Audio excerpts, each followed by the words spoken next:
এটা খুবই কমন একটা জিনিস যে সহবাসের পরে জ্বালাপোড়া হওয়া। তো এই যে মেয়েদের একটা স্বাভাবিক একটা শারীরিক গঠন, মেয়েদের যে যৌনাঙ্গ অথবা ব্যাক প্যাসেজ আমরা বলে থাকি, সেগুলা ব্যাক প্যাসেজ 3টা একসাথে থাকে, যেমন প্রস্রাবের রাস্তা, তারপরে বায়ুপথ এবং মাসিকের রাস্তা। এই 3টা রাস্তা কিন্তু একই সাথে থাকে। তো যেহেতু একই সাথে থাকে, এখানে ইনফেকশন হওয়ার সম্ভাবনা খুব বেশি। যদি কেউ পরিষ্কার পরিচ্ছন্নতা ঠিকমতো মেনটেন না করে, অথবা আমাদের এখনকার যে লাইফস্টাইল, লম্বা সময় মেয়েরা ঘরের বাইরে থাকে, সেই ক্ষেত্রে অনেক সময় এই ইনফেকশনগুলো খুব বেশি কমন। প্রস্রাবের ইনফেকশন থেকে অনেক সময় মাসিকের রাস্তায় ইনফেকশন হতে পারে, তারপরে টয়লেটের রাস্তা থেকে হতে পারে। সুতরাং সবসময় পরিষ্কার পরিচ্ছন্নতার ব্যাপারটা কিন্তু মাথায় রাখতে হবে। যখনই যৌনাঙ্গে কোনো ইনফেকশন হয়, সেই ইনফেকশনের জন্য কিছু ইফেক্ট হয়। সেই ইফেক্টের একটা হচ্ছে সহবাসে জ্বালাপোড়া হওয়া, ব্যথা হওয়া।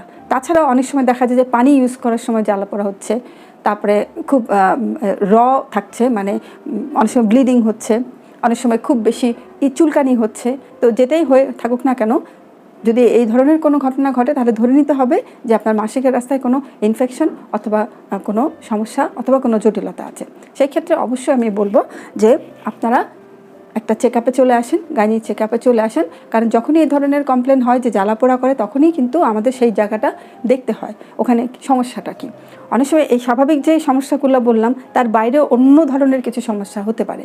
যেমন কারো যদি ডায়াবেটিস হয় হঠাৎ করে, আনডায়াগনোজ, ডায়াবেটিস যাদের হয়, অনেক সময় কিন্তু হঠাৎই ধরা পড়ে। কীভাবে ধরা পড়ে?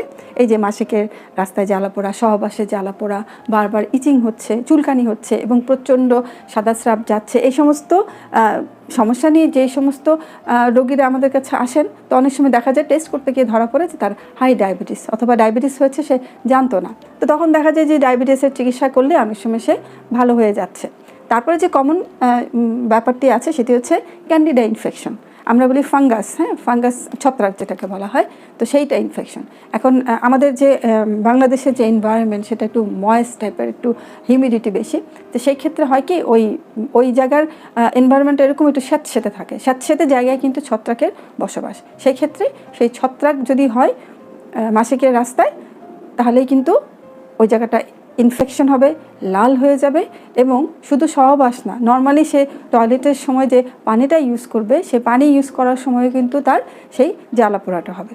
তারপরে কিছু ব্যাপার থাকে, যেমন জরায়ুর মুখে যদি কোনো ইনফেকশন হয়, কোনো পলিপ হয়, অন্য ধরনের কোনো ইনফেকশন হয়, সেই ক্ষেত্রে জরায়ুর মুখ থেকে অনেক সময় বেশি বেশি রস বের হয়, যেটাকে আমরা স্রাব বলে থাকি। সেই স্রাবগুলো বের হয়ে মাসিকের রাস্তা এবং চারপাশের জায়গাটাকে সবসময় ভেজা থকথকে রাখে, এবং ওইখান থেকেও কিন্তু অনেক সময় সহবাসের যে সমস্যা, সেটা হতে পারে। সুতরাং আমরা বুঝতে পারছি যে এই যে ডিসপেরোনিয়া, যেটা আমরা মেডিকেলের ভাষায় বলি ডিসপেরোনিয়া অথবা সহবাসের সময় জ্বালাপোড়া, এটা অবশ্যই একটি আমি বলবো যে বড় ধরনের সমস্যা। এবং অনেক সময় এই সমস্যার জন্য মেয়েরা সাইকোলজিক্যালি অনেক বেশি আপসেট থাকে, যেহেতু এটা একটা মানে গোপন ব্যাপার। মেয়েরা এটা নিয়ে খোলামেলাভাবে কথা বলতে একটু লজ্জা পায়, অনেক সময় ডাক্তারের কাছে বলতেও লজ্জা পায়। আশেপাশের মানুষকে বলা তো দূরের কথা, ডাক্তারের কাছে এসেও কিন্তু বলতে লজ্জা পায়। সেহেতু এই জিনিসগুলা, এই ছোট ছোট ব্যাপার থেকে কিন্তু সাংসারিক জীবনে অনেক বড় বড় জটিলতা হতে পারে।